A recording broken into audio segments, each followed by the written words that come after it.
think we've been in circles in a branch, and now you gave us the whole tree. If you're stuck at 50K and not sure how to get your business to the next stage, it's oftentimes because you're not surrounding yourself with the right people and you don't have clarity on the right system or framework to get through to that next evolution of where you're supposed to go. Leadership is the cap on your success. Probably the main reason that you guys are not at 250K. Wow. In this video, I'm gonna break down a couple frameworks and help my friend Manuela get to that next stage. It's good to be here in Lisbon with you guys. Why don't you guys just tell us a bit about where you guys at, the business, and currently main objectives? We've been stuck at 80K per month for the past year. Yeah, 1 year. We scaled pretty fast from nothing to 80K, and then we plateaued. So we have the main course that is helping people how to free their time, 60% of their time, and build systems. That's the main product, and it's 5K. Who are you serving with that? We help architect founders today. Okay, cool. That's our niche today. Okay, so you're stuck at 80K, and how many products do you have total? 5. Okay, so 5 products, cool. And then the goal, what's the main objective here? Objective is getting a clear roadmap to get from 80K to 250K. All right. A lot of founders have big ambitions of getting to 250,000 a month, 500 grand, or even more. But the key thing is if you're looking to get to that level, you need to have clarity around the exact roadmap to get from where you are today to where you're looking to go. And oftentimes, some of the most important things you need to get right are counterintuitive. It's sometimes changing or even doing the opposite of what you think you should be doing that is what gets you through to that next level of growth. So in this video, I'm gonna give them 2 frameworks that are gonna unlock that next level of growth. Even if you're not at 50K yet, or even if you've actually scaled past that, you're gonna find these 2 frameworks enormously beneficial to help you go and unlock that next stage of growth. If you wanna go and apply these systems in your business today, you can find the offer stack pyramid via the link in the description. Let's just do a bit of a deep dive on where we are now for a second. One thing that would help is kind of to basically just look at an offer stack pyramid. So I'll illustrate this and then we can fill it in a bit. So the first logical place to start here is with the offer stack pyramid. Understanding what is that entry-level offer that you have, the core offer, and then that upsell from the core offer. Oftentimes within this current framework, there are a lot of low-hanging fruit. Do you have your pricing right? Do you have your people right? And are the rhythms between each stage super efficient and effective? On the left side here, we'll put now.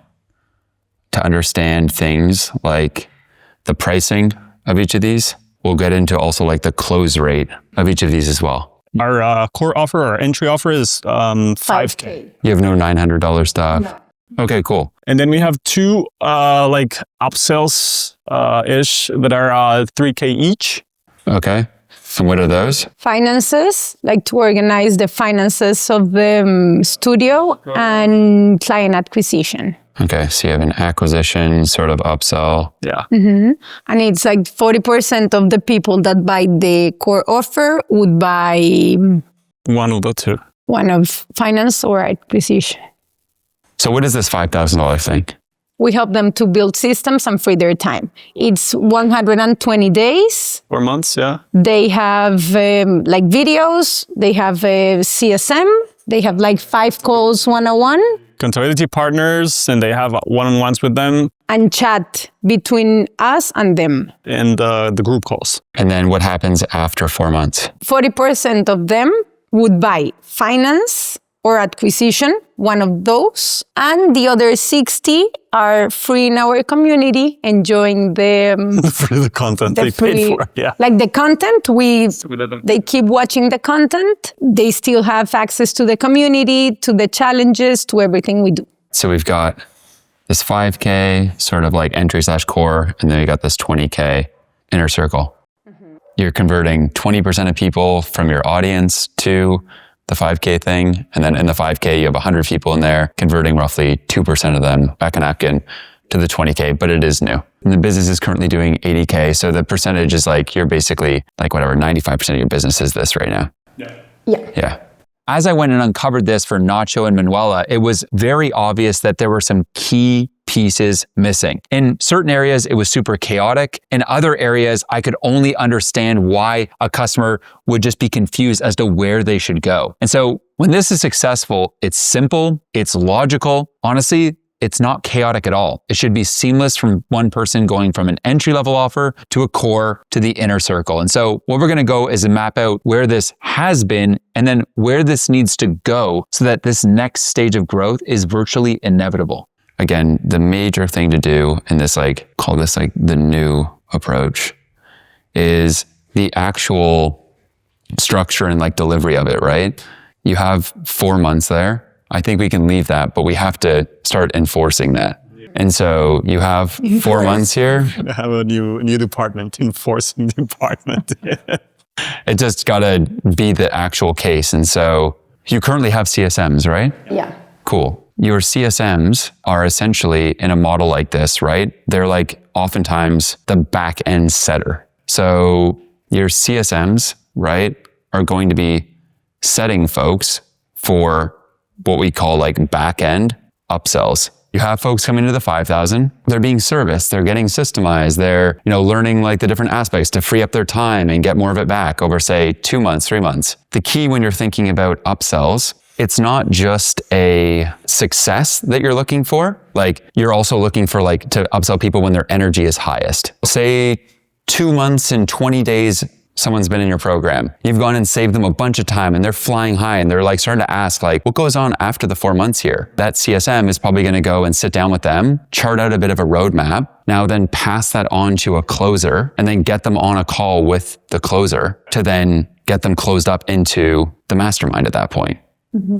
If you want to go and apply these systems in your business today, you can find the offer stack pyramids via the link in the description. You bring a closer over to close that upsell. There's 2 ways to think about it. You can either have CSMs closing or you can have closers closing. I've tried a bunch of different ways. I think just typically, say in a business like this, you have CSMs that are really good at modeling out people's businesses and helping them systemize it and are really good at becoming friends with the founders and building these great relationships. If you then have that person close them, sometimes what I've seen as a pattern is that's not what they do. They're there to service the folks, but they're not there to then suddenly put on the hat of I'm gonna objection handle you and convince you that this is the move and all that. Whereas a closer, that's all they do.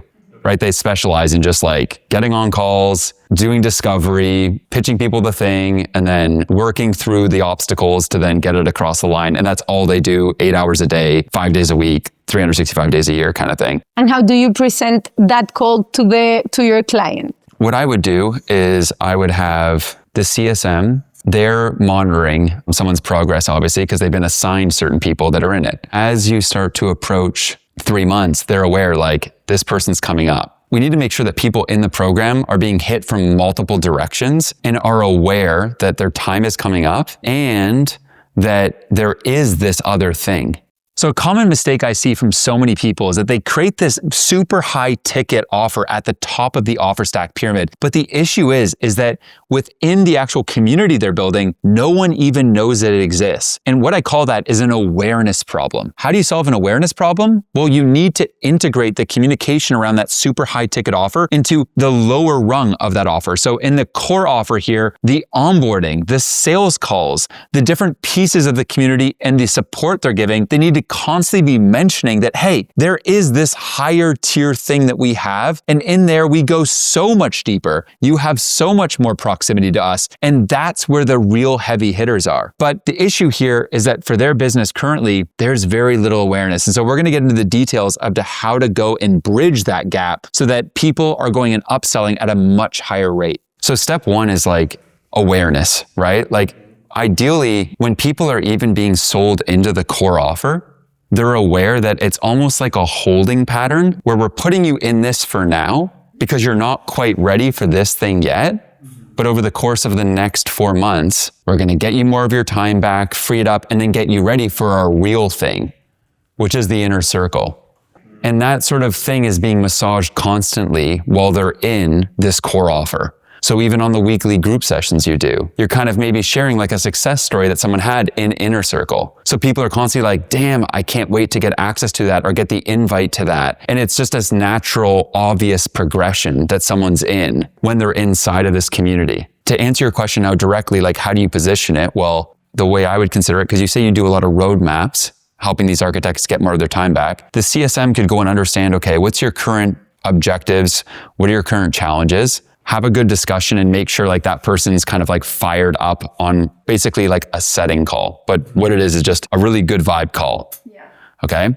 Say I'm the CSM, I'm with the founder. I'm going to go and I'm going to help them kind of chart out, okay, you've been in this for 3 months. We've been doing a great job. Look at all these wins we've had. Now, as we look out through the rest of 2025 and moving to 2026, what are the kind of real things that you're looking to get after with your brand and your business? I'm understanding those. What are the current challenges that you have there? I understand those. I'm going to kind of like talk to them about it, lend a few insights, and I'm going to go, listen, I'm going to go take this back with Manuela and Nacho. We're going to go dive into this a little bit. We're going to go and build a bit of a custom roadmap for you. And then I'm going to get you on a call with Mike, who's the one that originally brought you into this. You remember Mike? Yeah, I remember Mike. Mike was great. Cool. Mike's going to get on a call. We're going to go through the roadmap that Manuela, Nacho, and Mike all prepared and help you through this. And they're like, oh, amazing. And so then a week later is this like what is a closing call, but it could be framed as a roadmap call. And essentially at that point, it's okay, you're bringing the roadmap that the team has gone and worked on, and then bringing that forth to then run them through it and say like, hey, this is this awesome roadmap we've created. Mm-hmm. This is like where we see things going over the next year. You're jamming with them around it, providing insights, showing them that you can see around corners. Because inevitably what people are looking for is like your ability in a space to be able to see further than they can their own challenges. They can only see the next two. I always think about strategy, kind of like Gary Kasparov, the grandmaster chess dude, is like strategy to him was like always being able to see 17 steps ahead. And so if you can go and show people, hey, you have this challenge and this challenge, but you're not thinking about this. And then when you do actually go hire that team, you're going to deal with this. And then when that team comes on board and now they're looking for raises, you need to make sure you have this in place, or whatever that roadmap is for your given area. The big thing is making sure that people that go through these, 100% of them need to be aware of this. And 100% of people that are in this need to be aware of this. Automated emails that go out to them. You're 2 months out. Let us know how your experience has been so far. You're 6 weeks out, just letting you know that this is coming up. You're 4 weeks out. You're 2 weeks out. You're 1 week out. You're about to expire in 2 days. Like they need to be aware that like it's coming up. Maybe not with that many, but you get it. Like so that's email. Then there's the group sessions they need to know about. Their CSM, if they're on separate calls or the group calls, needs to be kind of talking about this thing. 100% of people need to be aware of that, and you can hit them from a couple different directions when you just think about the things that they're already on. So here's the deal. When you're going and building out a team in this kind of business, the thing I like to think about is making sure that my team is always in the money and that there's always a way for us to serve our customer. One thing I'm big on with like the teams I build, the products I build, is especially for like sales, customer success, and all the companies, it's like I always want to keep people in the money. So what I mean by that is like any single call you're on as a salesperson, if that person can afford something big, we sell them something big. If they can afford the core, we're going to sell them something core. If they can't afford that, there's something to downsell them to. You're never in this situation where it's like, I don't have something for you. Okay. So that they're just always in the money. And then what happens is it's like, oh, you're with an architect and they can't afford the 5K thing. And like you've like gone through like the objection handling and all that. Well, no worries. Like you have a $1,000 thing that gets them in the door. Maybe they get some of the materials, they get in there. And then, like 2 months later, hey, once they've gone through it, I'm going to check in and see if they're now ready to get ascended to the $5,000 thing. But I'm not just letting these like leads come in and like letting, say, price, if they can't hit 5K, be a blocker for getting them in the door on anything.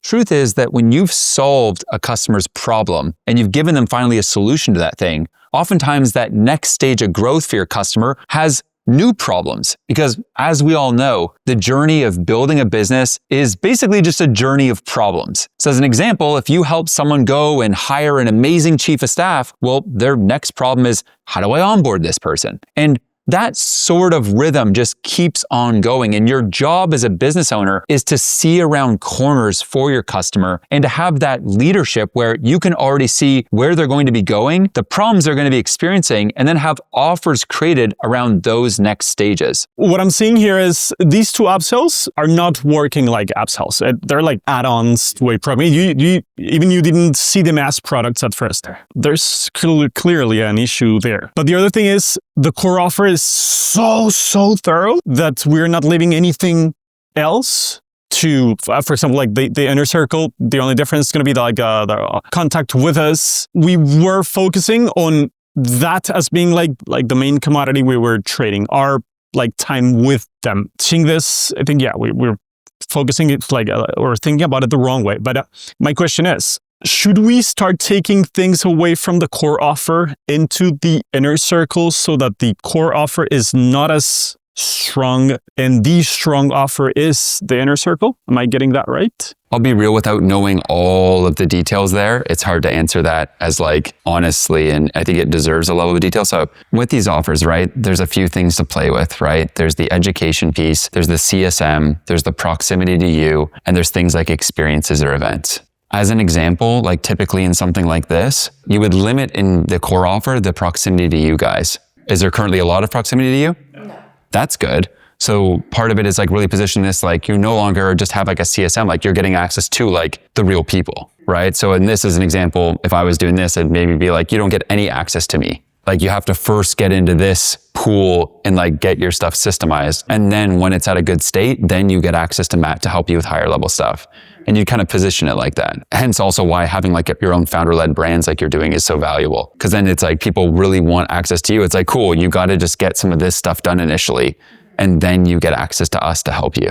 The second piece is like, do you guys have like events, experiences, any of that? It's okay if not, I'm just curious. We're going to do the first one in Medellin on November. In November, yeah. Cool. So yeah, I would just make that for these people.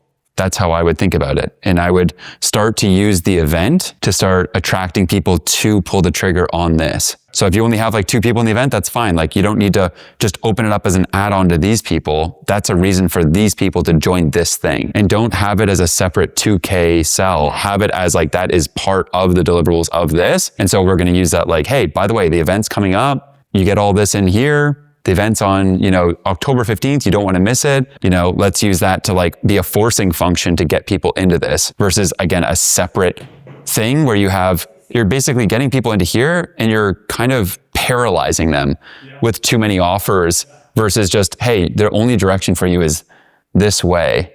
And things like finance, acquisition, and the event could all be pooled into this. In this next bit, I go over exactly how they should be thinking about their offer evolution so that each time they solve a problem for a given customer, they're already ready to present that next solution and make money from it. And the idea of always being in the money, the thing I have basically is like a waterfall of offers. That's kind of what we're building right now, okay? So we've got this 20K, we're gonna push people from this 5K into this. But if someone's unwilling, they don't want to be in the 6-month 20K. We should have a downsell for them off of that too, okay? So here, what you may do, some ways to think about it back in napkin, is if someone's willing to spend $5,000 for 4 months, they'd probably also be willing to spend, as an example, $15,000 for 12 months. It's the same math. So what you could say is, listen, why don't we, as an example, you can't afford this for 6 months, cool. We'll leave you in this then for like another 6 months for say 10K as an example. We can always play with the pricing. But it's like a downsell that you can stay in the core until you're ready. We'll give you another, say 6 months at 10K, right? To get your shit right. And then after 6 months, we're going to get you into this. But the key thing right now, right, is what you're doing is you're getting people into this. You're just leaving them into this. You're not getting them. There's no reason for them to join this. Their only options in this model are either get into this or get into this. But either way, you've basically either quadrupled their lifetime value or doubled their lifetime value. And I've got a question. In the 20K, that is 6 months, for example, if they are willing to do it less because maybe doing acquisition and finance at the same time, it's a lot. I wouldn't do that. Don't let them divide stuff. It's not a la carte menu. It's this. The thing is too, you give them all this stuff, but inevitably like they do what's right for them, right? So it's not like, oh, you have to, this is all in there and you don't need finance. Cool, then don't do it. It's okay. Like we have it there in case you need it. Or if a teammate wants access to it, they can use it. They have 3 options after these 4 months. They either go away, right? And they're on their own, which like, that's not a good solution for them at all. The next one is that they stay in it because they're not ready for this, or they move into this. So that's it. Perfect. But there is no more like just staying and chilling in here. When you're building a business, I got some good news for you and some bad news. Inevitably, each stage of growth ultimately comes down to you. The good news is that you control your ability to get to that next stage. The bad news is that you probably need to look yourself in the mirror and figure out which aspects you need to fix. And on the leadership side, what do you think the main thing is there? Being leaders of 250K. Yeah. I think we're lacking a lot there. What you said is very true. Like, we are not currently 250K leaders. We're not. But yeah, I think we need to tighten the way we're leading. I think we're being way too lenient, way too relaxed. Do you guys hang out with a lot of people that are making $250,000 a month? No.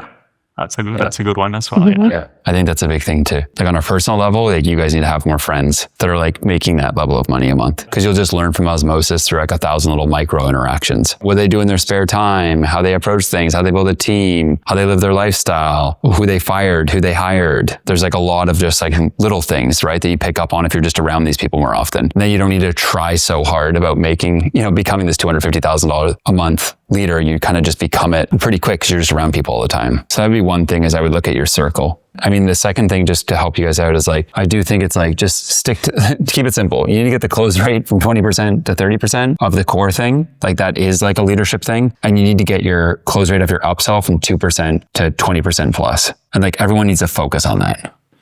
In this case with Manuela and Nacho, I think the big thing is rigor. The reality is that you need to start working like a $250,000 founder. You need to start having systems like a $250,000 founder, and you need to start requiring out of your team the $250K a month type founder stuff. So what does that mean exactly? You need to have clarity around the goals for your team. You need to have the right meeting structures in place, and you need to be showing up with the right level of leadership. And I learned this from John C. Maxwell. Leadership is the cap on your success. If you're a 5 out of 10 leader, you're probably only going to be 3 out of 10 successful. On the other side of things, if you're a 10 out of 10 leader, you're organized, you're planned outright, you've got your systems there, you're going and motivating people, you're prepared, you are going to get a 9 out of 10 level of success. And so what does this mean? It likely means if you're running a sales team, as an example, you're focused on the energy. You've got bonuses mapped out for people. You've mapped out what the subjects of each of those meetings are going to be. You're keeping people accountable, and you're putting the right people in the right seat, and you're firing people that are underperforming. This is what it looks like to get to that next stage. But if each call you're showing up non-prepared, you don't have the right people in place, and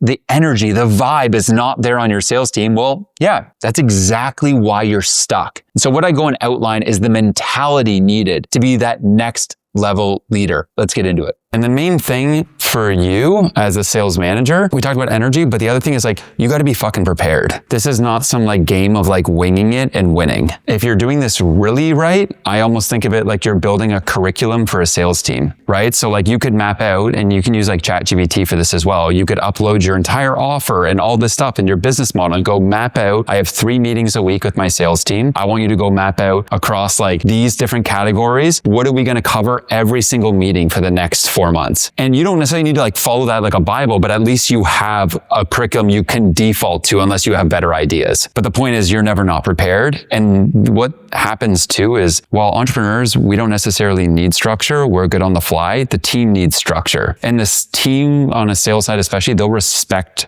structure.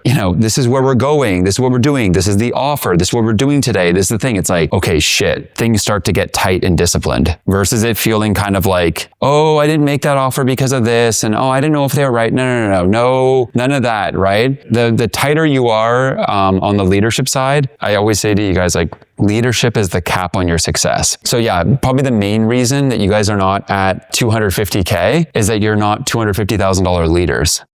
Right? And so what leadership looks like at this level in sales is like just a whole new way of doing things. And you're probably going into next week and people can just feel like, okay, whoa, there's a new level of like rigor, a new approach here. Yeah, the quality of your sales meetings are the quality of your revenue. Because if the team starts closing at 50% and you start getting upsells at 30%, you've won, you've moved way beyond this metric. It's really that simple. That's the main domino. And so if everyone's just like maniacally focused on how do we fucking get this close rate ripping, get the upsell rate going, get the offers cleaned up the way that like you're going to be fine. And it's going to take a while. Like this may be like a year-long journey of like really, really cranking this stuff, like really getting that upsell rate ripping, right? Really getting the close rate going consistent across all closers consistent. And that's okay. It's really that simple though. We bring complexity to these things, right? Well, maybe this thing, or maybe we do this thing over there. And then you waver, and then the team then gets off track because they're not sure what the focus is. And that's where everything just gets messy, right? You kind of want to set these things and then just keep hammering towards it. I think the hardest part of all of this is now going to be the focus required to actually just go and do this. Too many founders are guilty of shiny toy syndrome. Sure enough, we map everything out. They know the one thing their company needs to focus on, and 2 weeks later, they're all scattered all over again. The real thing that's necessary is not just the systems, not just the people, not just your leadership, but is discipline. Discipline to just focus. Cut out the 97% of distractions that come up day to day to go deep on the thing that's actually going to go and move the needle forward in your business. If you want to be in the room and be just like these founders, getting help, getting clarity, and understanding the systems they need to get to that next level, well, you love Founder OS. This is exactly what we do across our mentorship, support, and access to me. And if you're interested, you can go and apply via the link in the description. Thanks for watching, and I'll see you in the next one.